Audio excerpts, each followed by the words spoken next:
Hello दोस्तों, welcome to my YouTube channel super excellence academy. मैं आशा करता हूं कि आप सभी लोग अच्छे होंगे। आज हम प्रोनाउन टॉपिक के बारे में बात करते हैं। इससे पिछले वीडियो में मैंने नाउन के बारे में बात की थी। तो नाउन क्या होते हैं? नाउन होते हैं नेमिंग ऑफ द वर्ड्स, यानी कि जो शब्द होते हैं वो कहीं ना कहीं नाम के बारे में हमको विशेषता बताते हैं, जानकारी देते हैं। यानी नाम के बारे में जो जानकारी देते हैं वो नाउन के अंतर्गत हम पढ़ते हैं। आज हम बात करते हैं प्रोनाउन। प्रोनाउन क्या होता है? इसमें एक नाउन शब्द है, इससे पहले प्रो लगा है। यदि इसका हम देखें तो इसको हम बोल सकते हैं इंस्टीड ऑफ, और इसको बोल सकते हैं नाम। अर्थात नाम की बजाय प्रयोग होने वाले शब्द प्रोनाउन कहलाते हैं। इंस्टीड का मतलब होता है बजाय, नाम की जगह प्रयोग होने वाले शब्द प्रोनाउन कहलाते हैं। इसकी हम परिभाषा के बेस पर समझ सकते हैं, जैसे कि अ प्रोनाउन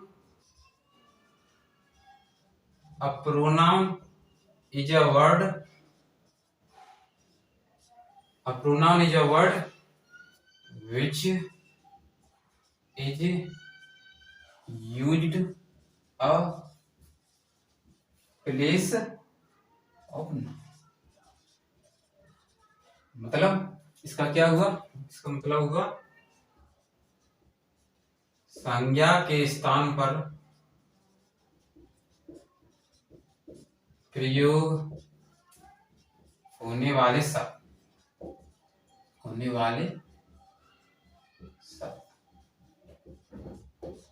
यानी नाउन के स्थान पर जो प्रयोग शब्द होंगे वो क्या है? प्रोनाउन कहलाते हैं।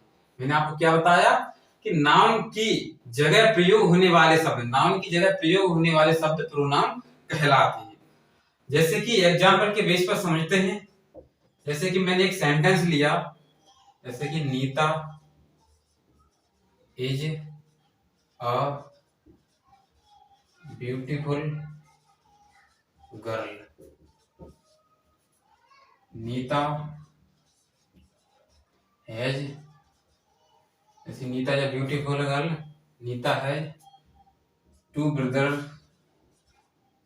To sister and two brothers.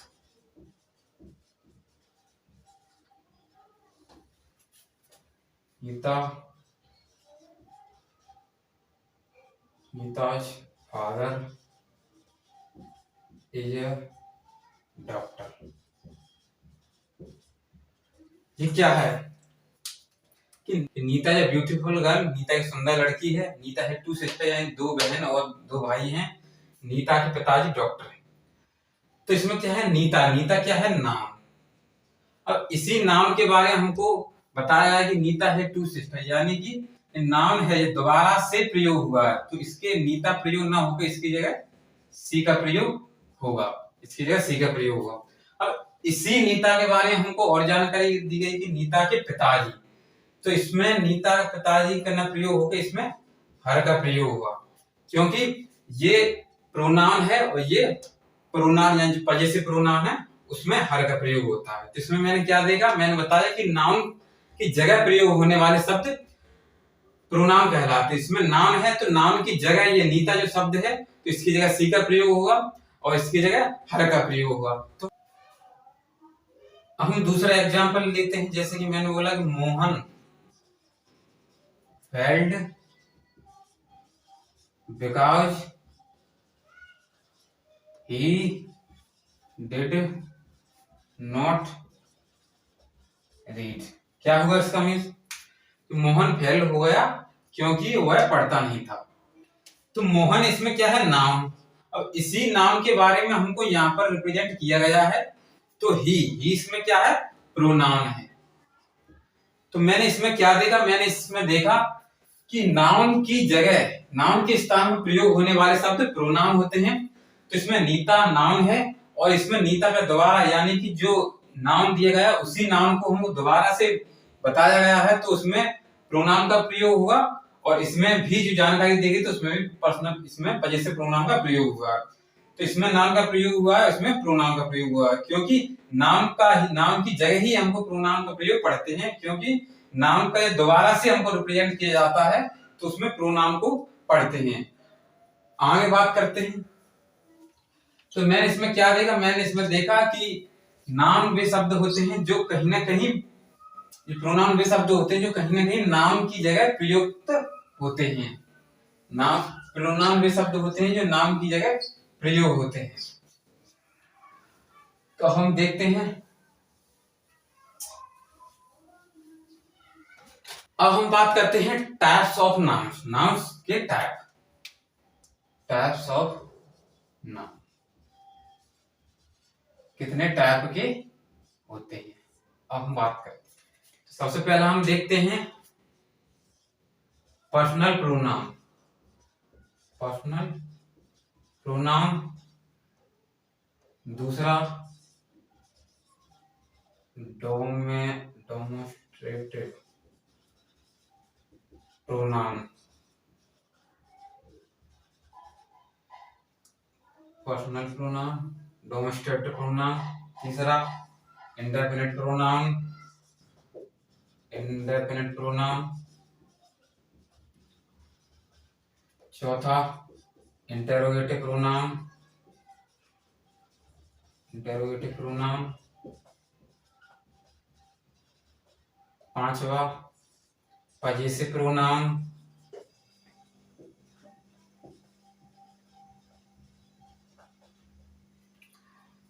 और हम बात करते हैं छठा रिलेटिव प्रोनाउन, रिलेटिव प्रोनाउन, सातवां रिफ्लेक्सिव प्रोनाउन,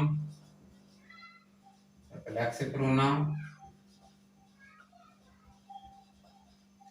आठवां डिस्ट्रीब्यूटिव प्रोनाउन, डिस्ट्रीब्यूटिव प्रोनाउन, ब्यूटिव प्रोनाउन। अब हम बात करते हैं, रिफ्लेक्सिव हो गया, डिस्ट्रीब्यूटिव हो गया, हम देखते हैं रिफ्लेक्सिव, डिस्ट्रीब्यूटिव और रेसिप्रोकल, रेसिप्रोकल प्रोनाउन, और एक हुआ एम्फेटिक प्रोनाउन,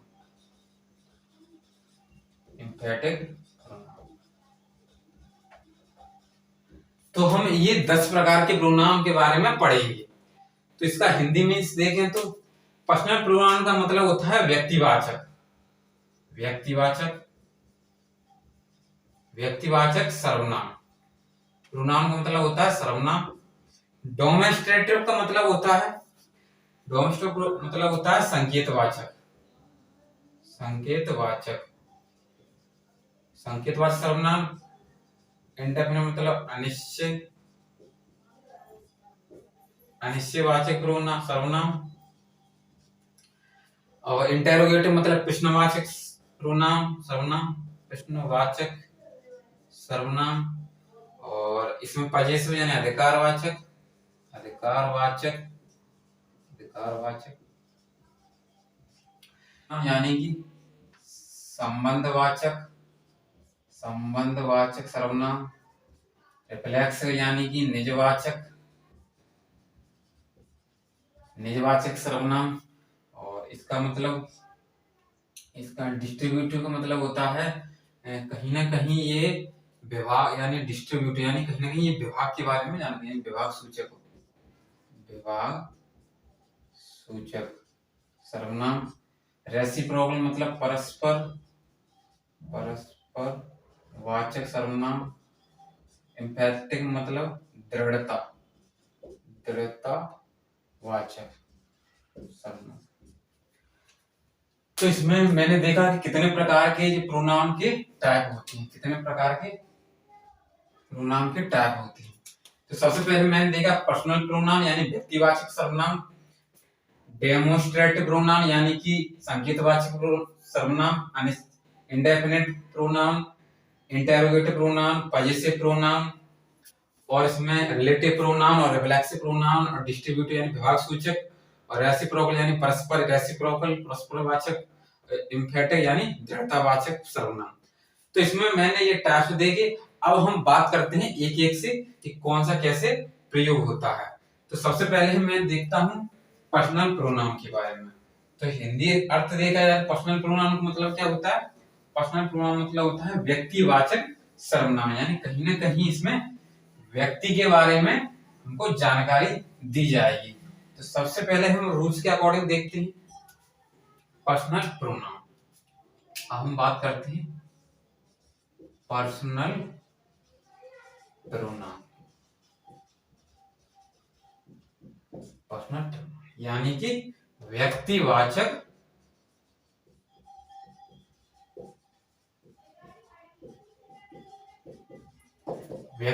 सर्वनाम। अब हम देखते हैं तो ये कहां कैसे यूज होता है। जिस प्रोनाउन का यूज सब्जेक्ट के रूप में, ऑब्जेक्ट के रूप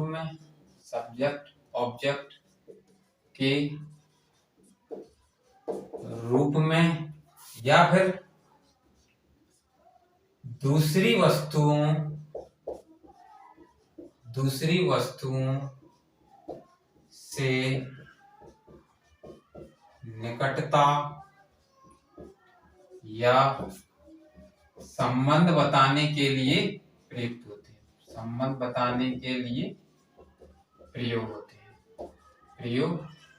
हैं। तो वो क्या कहलाते हैं? वो पर्सनल प्रोनाउन कहलाते हैं।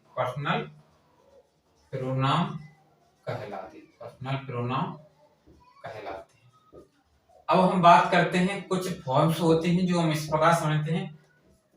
कुछ पर्सनल प्रोनाउंस के निम्नलिखित फॉर्म्स होते हैं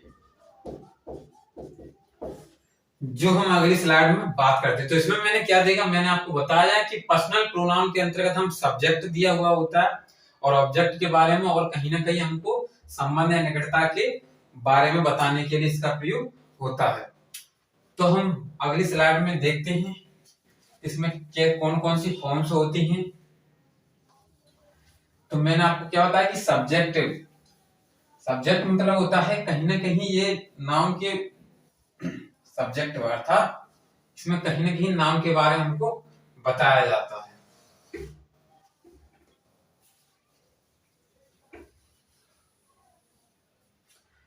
अब हम टेबल की बात करते हैं कौन कौन सी। तो सबसे पहले पढ़ते हैं इधर नॉमिनेटिव केस, इधर पढ़ते हैं ऑब्जेक्टिव केस और इधर पढ़ते हैं पॉजेसिव केस के बारे में।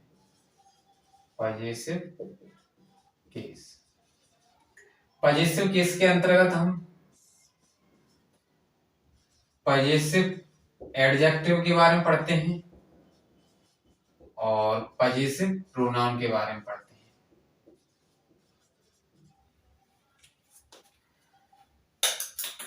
ऑब्जेक्टिव केस को थोड़ा इधर लेते हैं। ऑब्जेक्टिव केस तो हम देखते हैं एक एक से कौन से होते हैं। तो सबसे पहले हम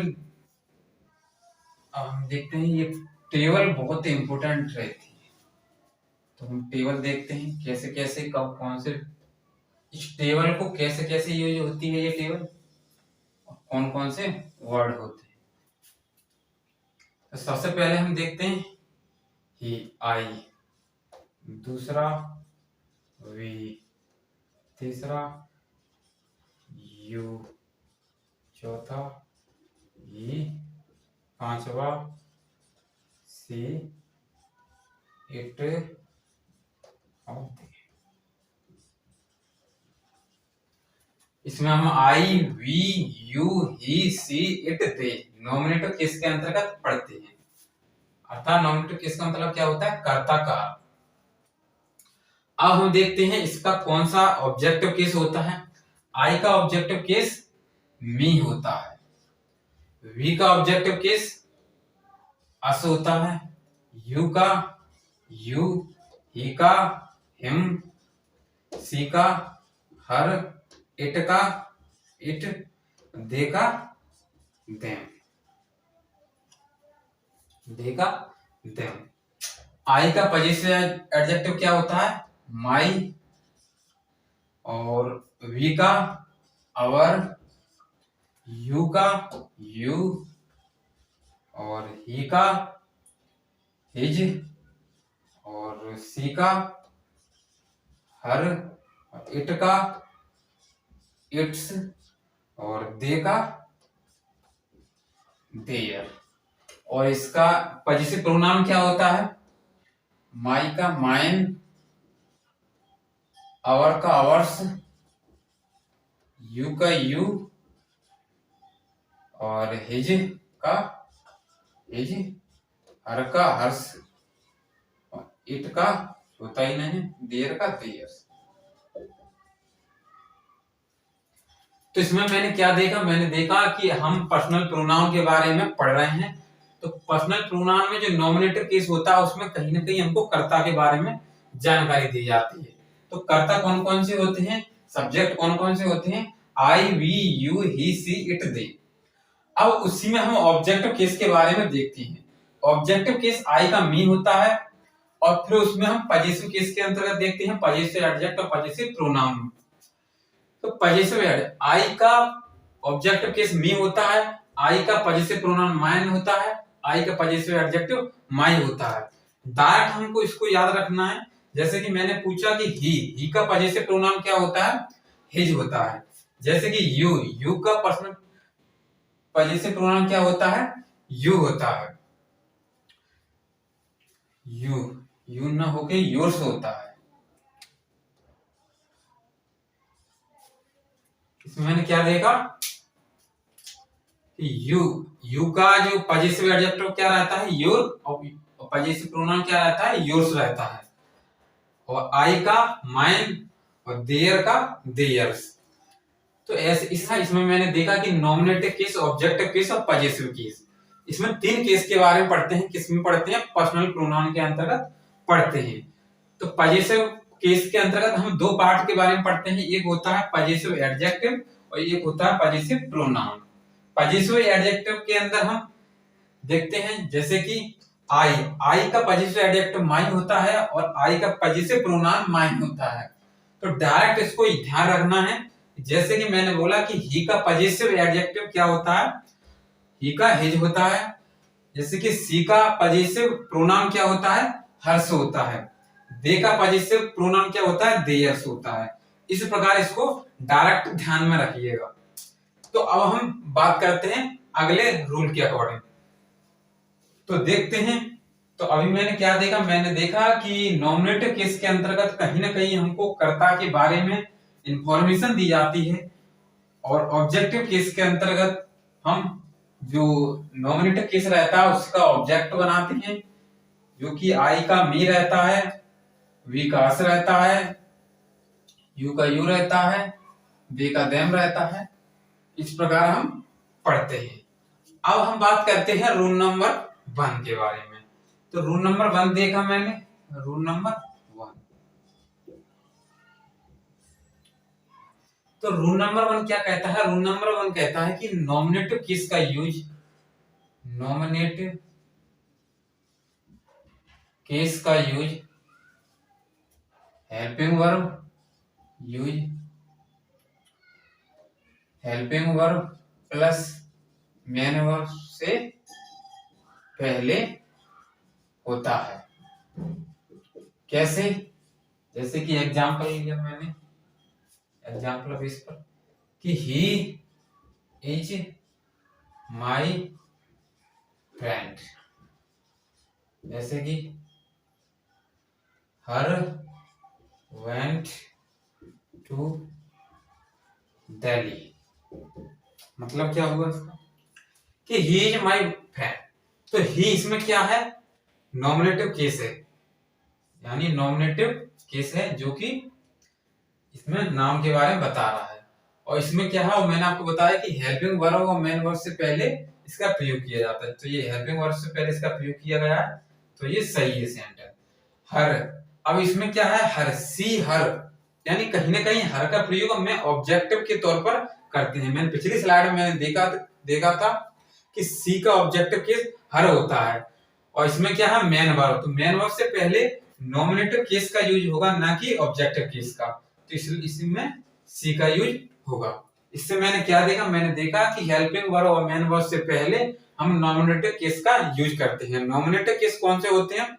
nominative case he, she, it, they इत्यादि वर्ड होते हैं, वो सभी हम नॉमिनेटिव केस के अंतर्गत पढ़ते हैं। तो रूल नंबर अगला देखते हैं, रूल नंबर 2 देखते हैं। तो रूल नंबर 2 क्या कहता है? Rule number 2 rule number second के अकॉर्डिंग देखते हैं।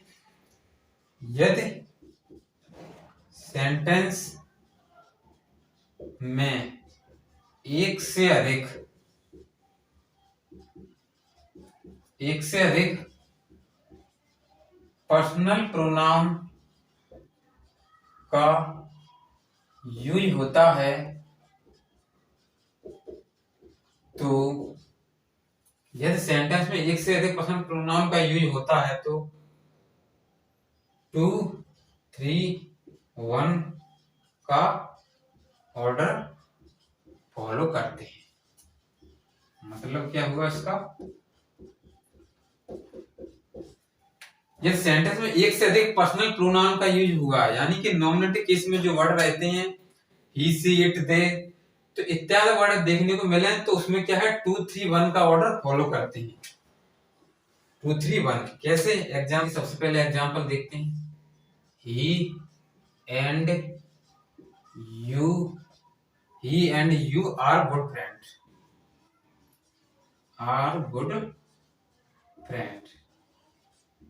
एक एग्जांपल और देखते हैं। you and he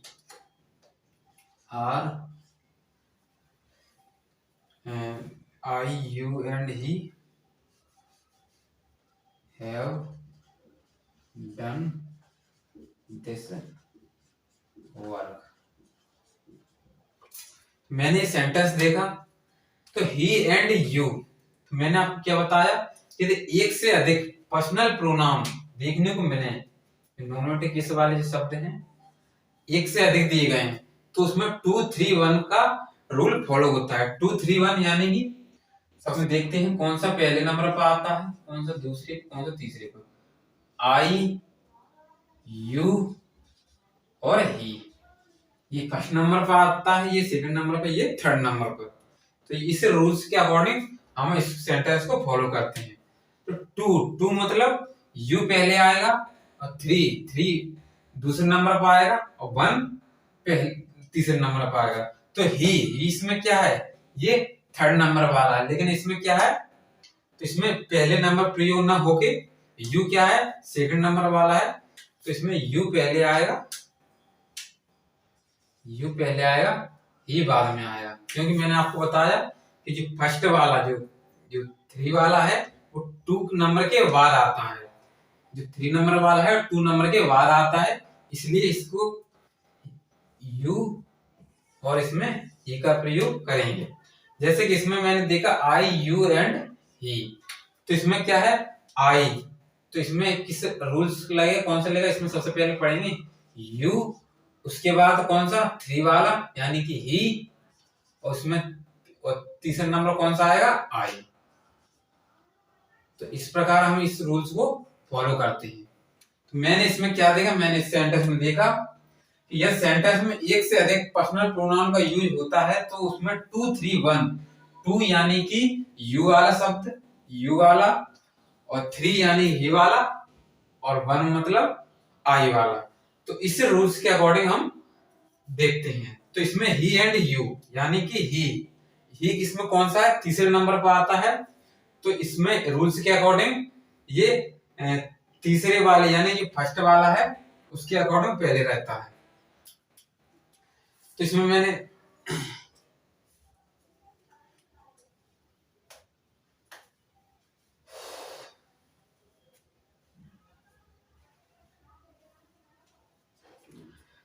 तो इस रूल नंबर 2 में मैंने क्या देखा, रूल नंबर 2 में मैंने देखा कि यदि एक से अधिक पर्सनल प्रोनाउन का प्रयोग किया जाता है तो उसमें 2, 3, 1 का रूल्स फॉलो करते हैं। 2-3-1 क्या होता है? 2-3-1 का मतलब होता है कहीं ना कहीं आई यू एंड ही जो इसमें जो सीक्वेंस में रहते हैं वो फॉलो न करके 2-3-1 का रूल्स फॉलो करते हैं। 2-3-1 का रूल्स कैसे फॉलो करते हैं?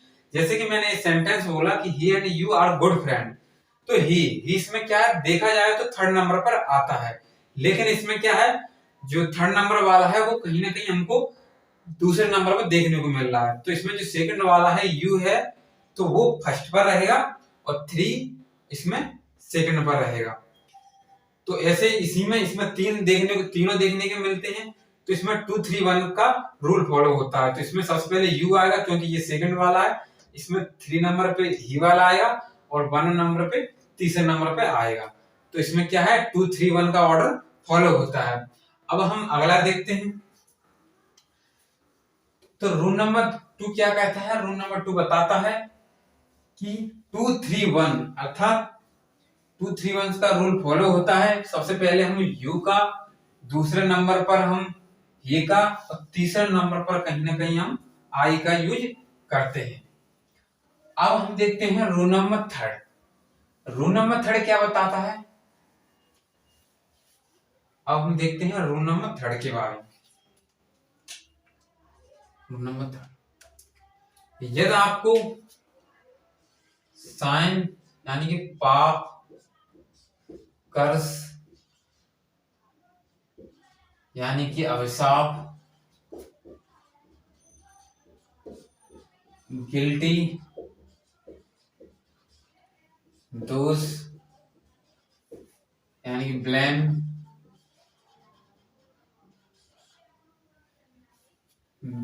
ऐसे शब्द देखने को मिले, नाम ऐसे प्रोनाउन, ऐसे शब्द के बारे में देखने को मिले तो उसमें हम 1-2-3 ऑर्डर फॉलो करते हैं।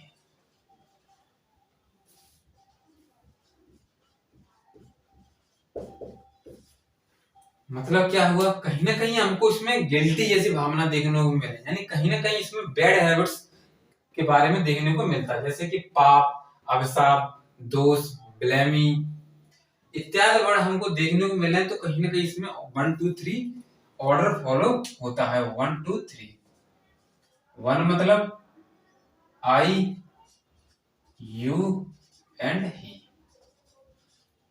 कैसे फॉलो होता है इसको हम देखते हैं। जैसे कि he and you, I, he and you, I are guilty of crime। इसमें हम क्राइम शब्द भी ले सकते हैं, क्राइम, क्योंकि कहीं ना कहीं हमको ये बैड हैबिट्स के बारे में बताता है। तो इसमें क्या है, गिल्टी ऑफ क्राइम, यानी क्राइम के बारे में हमको कहीं ना कहीं बैड हैबिट्स दी जाती है। इसमें किसके बारे में देखने को मिलता है? Bad habits, bad habits. तो उसमें हम 1-2-3 ऑर्डर फॉलो होता है। तो इसमें मैंने देखा कि he and you are guilty of crime, तो इसमें बैड हैबिट्स है। तो इसमें किस अकॉर्डिंग किस ऑर्डर का फॉलो होगा? 1-2-3। तो 1 यानी कि इसमें सबसे पहले आई का यूज हुआ, यहाँ पर आई का प्रयोग हुआ, यहाँ पर यू का प्रयोग हुआ, सही है, और यहाँ पर ए का प्रयोग हुआ। अगला एग्जाम्पल देख सकते हैं। जैसे कि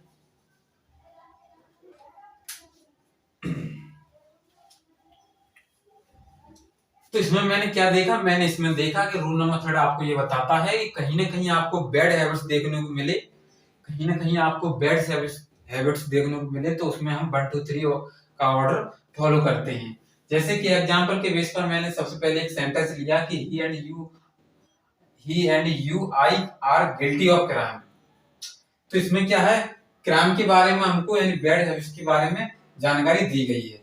तो सबसे पहले इसमें किस ऑर्डर का फॉलो होता है, आई यू एंड ही, अर्थात इसमें आई यू एंड ही का ऑर्डर फॉलो होगा, ना कि ही एंड यू का। तो अगला रूल देखते हैं। तो मैंने रूल नंबर 3 में क्या देखा, मैंने रूल नंबर 3 में देखा कि कहीं ना कहीं आपको कर्स या गिल्टी या कहीं ना कहीं हमको ब्लेमिंग क्राइम जैसी घटना देखने को मिले सेंटेंस में, तो उसमें हम 1 2 3 का ऑर्डर फॉलो करते हैं। अब हम देखते हैं इट्स के बारे में, यूजेस ऑफ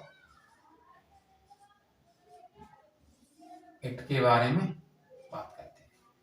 तो क्या होता है, इसको हम समझ सकते हैं कि it is use in place of this as a pronoun. मतलब क्या हुआ, इसमें जो दिस है, दिस के स्थान पर प्रोनाउन के यूज प्रयोग में कर सकते हैं। It is use in place of this, यानी दिस के स्थान पर इट का यूज कर सकते हैं प्रोनाउन के तौर पर। जैसे कि एग्जांपल के बेस पर लेते हैं, जैसे एग्जांपल लिया, this is cow, this is a cow, this is a cow and it is black. यह एक गाय है, यह काली है। तो दिस की जगह जो इसमें जो वर्ड दिया है उसी शब्द का, यानी यह एक गाय है और यह काली है, इसी सेंटेंस यानी इसी वर्ड का हमको ये प्रोनाउन है, क्योंकि दिस की जगह हम इट प्रोनाउन का प्रयोग करते हैं, क्योंकि इसका अर्थ भी यही निकल रहा है कि यह एक गाय है और यह काली है। तो दिस की जगह हम इट प्रोनाउन का प्रयोग करते हैं। तो अगला रूल देखते हैं, जो रूल नंबर 5 हुआ। अब रूल नंबर 6। तो रूल नंबर 6 क्या बताता है, रूल नंबर 6 बताता है कि यदि आपको इट के बाद, यानी कि इट के बाद यानी कहीं ना कहीं आपको कंटिन्यूस जैसी घटना देखने को मिलेगी, अर्थात इज या वाज का प्रयोग प्लस इसमें टाइम के बारे में बताया जाएगा, प्लस जैसे कि आवर हुआ, डे, मंथ, ईयर देखने को मिले, और स्मॉल स्मॉल इंसेक्ट के बारे में, एनिमल्स के बारे में, और नेचुरल इंसिडेंट नेचुरल इंसिडेंट अर्थात प्राकृतिक घटना है, जैसे कि वेदर हुआ, सीजन, और अर्थक्वेक। अर्थक्वेक मतलब होता है भूकंप, इसका मतलब होता है मौसम। सीजन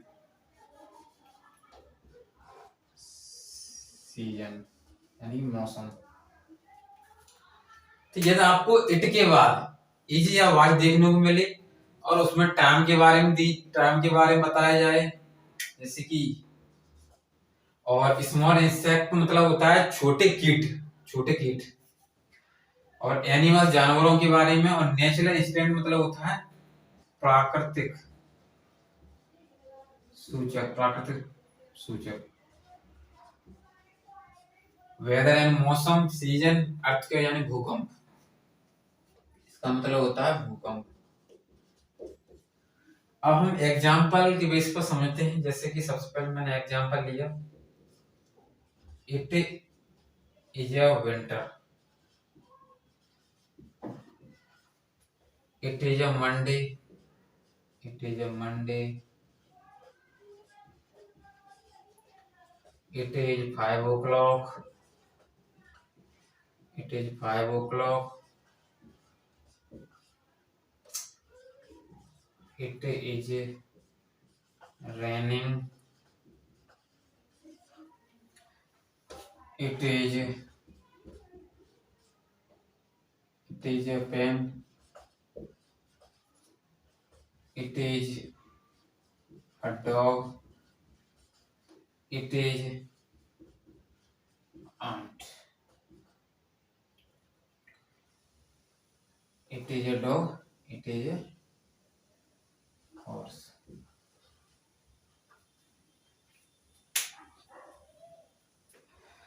तो इसमें मैंने क्या देखा, मैंने इसमें देखा कि यदि आपको स्मॉल इंसेक्ट मतलब होता है छोटे कीट, छोटे कीट जैसे कि बिच्छू वगैरह हो गए, अंट यानी चींटी, तो ऐसे देखने को मिले। जैसे कि इट इज विंटर यानी कि कहीं ना कहीं आपको मौसम के बारे में जानकारी देखने को मिले, मंडे यानी कहीं ना कहीं डे के बारे में देखने को मिले, टाइम के बारे में आपको बताया जाए, वर्षा हो रही है यानी कहीं ना कहीं हमको अर्थक्वेक के बारे में जानकारी दिया है, पेन यानी कहीं ना कहीं हमको वस्तु यानी कि कहीं ना कहीं वस्तु के बारे में जानकारी दी गई है, डॉग यानी एनिमल्स के बारे में जानकारी दी गई है, हॉर्स एनिमल्स के बारे में जानकारी दी गई है। तो इट इज के बाद आपको ऐसी घटना देखने को मिले तो कहीं ना कहीं वो दिस का स्थान लेती है, अर्थात इसका यदि अर्थ देखा जाए तो यह सोमवार है, इट इज 5 o'clock, इसमें यानी 5 बजे हुए हैं, वर्षा हो रही है। तो इससे ऐसे सभी सेंटेंस देखने को मिले तो उसमें हम इट का प्रयोग इस प्रकार करते हैं। जैसे कि रूल नंबर 5 में आपने क्या देखा, रूल नंबर 5 में देखा कि दिस की जगह हम इट प्रोनाउन का प्रयोग करते हैं। कैसे? जैसे कि मैंने आपको बोला था कि यह एक गाय है, इट इज, यह काली है, तो दिस यानी यहाँ पर भी दिस ना होके इसमें दिस का प्रोनाउन का प्रयोग किया गया है इट, तो दिस की प्रोनाउन की जगह इट का प्रयोग किया गया है। तो मैंने इसमें देखा इट के बारे में। Thanks for watching.